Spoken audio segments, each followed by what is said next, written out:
Hello and welcome to episode 8 of the Natalie inRenaissance podcast. So, in this journey, I've been talking a lot about energy and identity, and recently I was talking to someone who is a coach for talent development for university employees, and I just had the best conversation with her. And in talking with her, it just reaffirmed to me again how important these topics are on a very basic level for everyone, but especially teachers, educators, and artists. And a word that kept coming up in our conversation was the word investment. And I love that word so much. It just says that this is important to me and here's what I'm going to do about it. I think that's what that word investment means. But in learning more about ourselves and the ways that we can show up to the world and to really get to know ourselves better, that's an investment. That's an investment in ourselves. It's an investment in the future. And so I'm excited to keep going. So going back to that word investment, I love that word, like I've said. And in talking about the energy that we have and the gifts that we have, choosing what we do, how we look at things, how we approach things, how we relate to things is going to be very, very important. And so in working in education and working in the arts, there are two things that I am very, very familiar with, and I'm sure that you are familiar with them as well. And as we choose what to invest in, what not to invest in, all of us have goals of some kind. And a goal is sort of like a journey that you want to take to either elevate yourself to a certain point, and typically there can be markers for these things, or they are more process-oriented habits that you want to adopt. And so we can think of these like process goals versus outcome goals. An outcome goal is much more of a result that you want to have happen or achieve, but a process goal is more the way you would like to do something and is less bound to a specific time or a very specific thing, like an end product at a specific time. And so some of the outcome goals could be preparing for an event. It could be by January 1st, 2024, I want to have achieved this. That is more of an outcome goal. A process goal is more like every day I'm going to have a morning routine. I'm going to pray or journal for 15 minutes. I'm going to drink X amount of water per day. That would be more of a process-oriented goal. I definitely think these things work together because outcome goals, they can be like a North Star in that we give ourselves something that we want to achieve by a certain time frame. And then process goals are more, well, what can I do to be able to build up to that outcome goal? So one of the things that I have noticed being around very ambitious people in academia, people who are givers, is that sometimes we can get out of balance in that all of our lives are based around outcome goals that are not very well balanced with process goals. And so what this can mean is that you are waiting for your life to be perfect before you try something new. Or when that certain someday comes, that's when you'll switch, into a healthier lifestyle. Or when this person comes along, that's when you're going to do all these things because that's a justifiable reason. Something else could be when my business makes X amount of money, I will hire this coach. Or when my students win this competition, I will let them do X, Y, Z. And I think seeking ways to define our lives is great. I think having these achievements that you want to reach, I think that's great.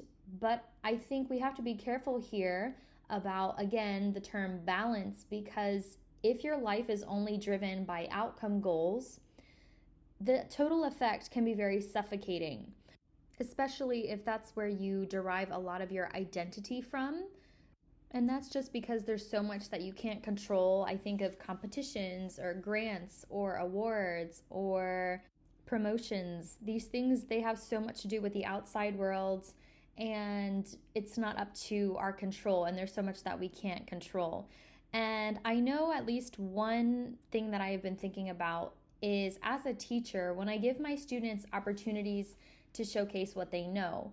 And of course, as a piano teacher, obviously the way that my students play is a reflection of how they're taught, of their skill level, etc. But I think some teachers, they have this mindset that the way a student performs is a direct reflection of their teaching, and it reflects on them as a teacher. And if a student gives a bad performance, that would indicate then that the teacher is a bad teacher. And so, in looking at that situation, which is very teacher centered, in that the students are a reflection of the teacher, which I don't disagree with that, but I think that's a misframing of the learning process. And also, not being attuned to learning is a journey. And I know that there are some teachers who do take it that far, where students need to ask permission to perform, or they will hold them back from certain events. And I think the danger here is to elevate the outcome or the event much more than the student's own process and where they are currently in their own learning. And if you did choose to hold a student back, is it more because the student is genuinely not prepared and you were trying to help them to be prepared? Or is it more for an ego boost for you, to save your reputation, to save your ego? And I'm not saying to teachers that, we want to send in our students ill-prepared, right? Because that's not good for them. But as we decide and as we help nurture our students and we provide and support them in these events, are we thinking more about ourselves as teachers and how their performance will reflect about us and our identities? Or is it more about supporting the student in their own journey and being real with them about what opportunities they're ready for? And so my point here is that the danger of these outcome-based goals, these outcome-based events, is we can't get tied to them. We can't get so tied to the outcomes that if the outcome doesn't go the way we want, or something happens outside of our control, we don't internalize that outcome and say, wow, I wasn't good enough. Wow, my teacher, doesn't want me to do this. I must not be good enough. And you see how by using these outcome-based events, and when we frame it in a way that is significant to our identities and it's very important and it's defining, it's very easy for things that maybe don't go the way we wanted, for that to be interpreted and attached to our value as a person and our identities. And so I know for me as a teacher, one of the things I have worked really, really hard at is to develop my own identity as a teacher outside of performance, outside of my students, outside of my business, so I don't suffocate either myself or my students with these outcome-based goals. And I could never be a competitions teacher. I mean, I am competitive and I think that they do have their place, but I don't subscribe to the defining value of these moments on a person. It's almost like when I think of the Olympics, everyone who qualifies and goes to the Olympics is a champion. And no matter what they do at the Olympics, they are a champion. And any one of them could be gold on that stand. And it just depends on that moment, that millisecond, that little word in their head, right? It just boils down to this minutia. And I think a lot of our lives, these outcome-based things, are the same way. And so rather than investing my identity, investing it in something as volatile as an outcome-based goal that I really have no control over, and also teaching my students to do the same thing, using my business to communicate that same way, where you're only worthy if you achieve this and then I'll work with you, yada, yada, yada. I much prefer detaching from outcome-oriented goals and focusing and committing to process-oriented goals. The process-oriented goals are much more small steps, and they're things that we can control. You can think daily habits, you can think things in the immediate present that will prepare you for the future and that can help you to get closer to the outcome-based goals, but there are things within our control that we can easily do in the present now.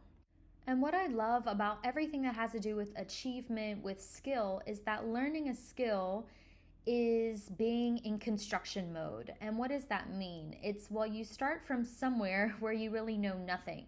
And then you layer on bit by bit, you bring in a little bit more information, you do something with that, then you're ready for the next layer of information and you're building out to something. And this is very important not only in business, but also in working with students, also myself as a learner, just realizing, wow, I don't know everything, besides I never will, but what can I do with what I know in this moment to honor and respect the work that I have done, but also give myself grace in that I am where I am and I'm no further along than where I am, but I've done something. And the beauty of this mindset is that we become much more open, much more flexible in our mindset, and therefore we're much more open to being creative, to trying new things, and to actually learn something, because learning can be messy. I think when we are so preoccupied with outcome-based goals, it's very easy to slip into perfectionism, paralysis analysis, where you're so frozen on having this perfect thing that actually you suffocate all of your creativity, you shut down everything, because learning is a risk and sharing is a risk, performing is a risk. And I think if we are in this outcome goal mindset to the point where it's suffocating everything else out of our lives, it's like living in a glass house, especially mentally. That's a hard thing to sustain. And when things don't go well or you make a mistake, God forbid, what are you going to do with that? Living with that mindset is very, very difficult. And it's so easy to shut down. It's so easy to give up. And it's so easy to just tap out. And so in talking about this mental framework, because I really do believe it is mental framework in how we assign value to these events, and also how we interpret these events as individuals, and especially if this success is linked with something emotionally deep within us. As an entrepreneur, my business is very important to me. As a teacher, my students are very important to me. As a performer and artist, the way I perform is very important to me, and I care very, very much. However, I have learned how to detach my identity from these things, and especially their outcomes. And in a way, I was thinking about it earlier, it not only protects me and my mind, but it also protects exactly those things. It protects my students from me going too far and suffocating them away from opportunities just to make me look good. In my business, right? Just accepting that my business is on a trajectory and it has room to grow. And I'm not going to do something out of impatience and just to be done with it when I do realize that it does take time for certain things to happen. And so as I work in all these different areas, I think a lot about the idea of success. And I believe that success and the idea of success, it's different for everyone. But I think success, generally speaking, has been linked to certain outcomes and outcome-based goals for so long. But the real success is found in process-oriented goals. I remember in the practice room, practicing hours and hours and hours before you even step on the stage. That is when my character was being built. That period of being under construction, when I was making all these decisions, when I chose day to day what I was going to do, how I was going to show up, those are the moments that I am very proud of, because that is when my character was being built. That is when my success was being forged as a person. And because I've lived that experience, and obviously there's a lot that I'm doing now in my business, I'm doing now before anyone sees, and I understand that just like a seed you plant in the ground, it's being buried, and then it takes a while before it becomes visible, and then much later until it produces fruit. So I'm very cognizant that all of these things work very similarly. So we have to be very careful about what moments we let to define us and what we call success. And also, as we are trying to elevate our lives and as we are trying to be better people, we have to be very careful about what we assign value to and what we let to define us as individuals. And we have to be very careful about how we communicate value and how we perceive value and how we teach that to others. And so my students know very well that our work together, I will always prioritize the process-oriented goals where much more emphasis and value is placed on mental flexibility, on willingness to try something new, on taking risks rather than perfection or playing it perfect or memorizing. Those are much more outcome-based goals. And while I don't say that they're not valuable, we don't place the same amount of importance on them. If they happen on top of what we have already done, it's just icing on the cake.